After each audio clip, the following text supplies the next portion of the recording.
அஸ்ஸலாமு அலைக்கும் வரஹ்மத்துல்லாஹி வபரகாத்துஹு. தினமும் 5 ஹதீஸ்கள். இந்த குழுமம் சார்பாக நம்ம தினமும் அல்லாஹுடைய உதவியை கொண்டு 5 ஹதீஸ்களை படித்து தெரிஞ்சுக்கிட்டு இருக்கிறோம். அந்த வரிசையில் நம்ம இன்றைக்கி 501 505 வரை இருக்கிற ஹதீஸ்களை படித்து தெரிஞ்சுக்கலாம். 501வது ஹதீஸ்.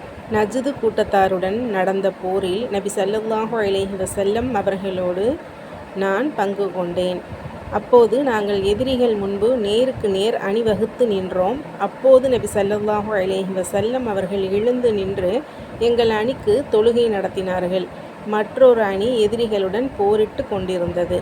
நபி ஸல்லல்லாஹு அலைஹி வஸல்லம் அவர்கள் தம்முடன் தொழுகையில் நின்றோருக்கு ஒரு ருக்கு மற்றும் 2 சஜதாக்களை நிறைவேற்றினார்கள். பின்னர் அந்த அணியினர் அதுவரை தொழாமல் இருந்த அணியினரின் இடத்திற்கு சென்று விட்டனர்.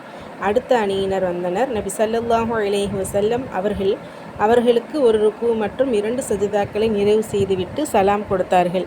பின்னர் எழுந்து அவர்கள் நின்று தனித்தனியாக ஒரு ருக்கு மற்றும் 2 சஜதாக்கள் செய்து தொழுகையை நிறைவு செய்தனர் என இப்னு உமர் ரலியல்லாஹு அன்ஹு அவங்க அறிவிக்கிற ஹதீஸு புகாரி முஸ்லீமில் இடம்பெற்றிருக்குது. இங்கு புகாரியுடைய வாசகம் தான் இடம்பெற்று இருக்குது.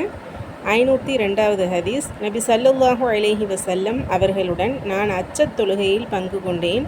அப்போது நாங்கள் 2 அணிகளை அமைத்தோம். ஒன்று நபி ஸல்லல்லாஹு அலைஹி வஸல்லம் அவர்களுக்கு பின்னால் நின்றது. அப்போது எதிரிகள் கிபிலாவிற்கும் எங்களுக்கும் இடையில் இருந்தனர். நபி ஸல்லல்லாஹு அலைஹி வஸல்லம் அவர்கள் அல்லாஹு அக்பர் என்று கூறினோம். பின்னர் நபி ஸல்லல்லாஹு அலைஹி வஸல்லம் அவர்கள் ருக்கு செய்தார்கள். நாங்களும் ருக்கு செய்தோம்.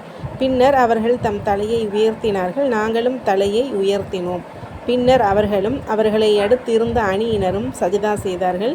மற்றொரு அணியினர் எதிரிகளின் நெஞ்சிற்கு முன் நின்றிருந்தனர்.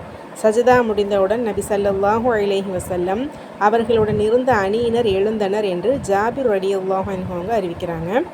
இது ஒரு ஹதீஸுடைய சுருக்கமாக இருக்குது.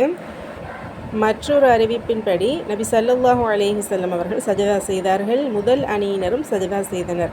அந்த முதல் அணியினர் எழுந்தவுடன் 2வது அணியினர் சஜதா செய்தனர். பின்னர் முதல் அணியினர் தொழுகைக்காக பின்தங்கிட 2வது அணி போருக்காக முன்னால் சென்றனர்.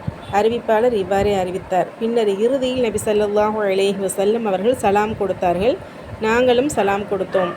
இது முஸ்லீமில் இடம்பெற்று இருக்குது. 503வது ஹதீஸ். அபு ஐயாஸ் அஸ்ஸூரகி ரலியல்லாஹு அன்ஹு அவர்கள் வாயிலாக அபுதாவுதில் 502வது ஹதீஸ் மாதிரியே இடம்பெற்று இருக்குது. அந்த தொழுகை உஸ்ஃபான் என்னும் இடத்தில் நடந்தது எனவும் பதிவு செய்யப்பட்டு உள்ளது. 504வது ஹதீஸ். ஜாபிர் ரலியல்லாஹு அன்ஹு அவர்கள் வாயிலாக நசையில நபி ஸல்லல்லாஹு அலைஹி வஸல்லம் அவர்கள் தம்முடைய தோழர்களில் ஒரு அணியினருக்கு 2 ரக்காத்துக்கள் தொழ வைத்துவிட்டு சலாம் கொடுத்தார்கள். பின்னர் 2வது அணியினருக்கும் 2 ரக்காத்துக்கள் தொழ வைத்துவிட்டு சலாம் கொடுத்தார்கள் என்றும் பதிவாகியுள்ளது. 505வது ஹதீஸ். அபுதாவுதில் 504வது ஹதீஸ் போன்றே அபு பக்ரா ரலியல்லாஹு அன்ஹு அவர்கள் வாயிலாக இடம்பெற்று இருக்குது. அல்ஹம்துலில்லாஹ். தொடர்ந்து இணைந்திருங்கள். தினமும் 5 ஹதீஸ்களை அல்லாஹுடைய உதவியை கொண்டு அறிந்து கொள்ளலாம். ஷேர் பண்ணி சப்போர்ட் பண்ணி சப்ஸ்கிரைப் பண்ணுங்கள். அல்ஹம்துலில்லாஹ். ஜஸாக்குமுல்லாஹு ஹைர். அஸ்ஸலாமு அலைக்கும் வரஹ்மத்துல்லாஹி வபரகாத்துஹு.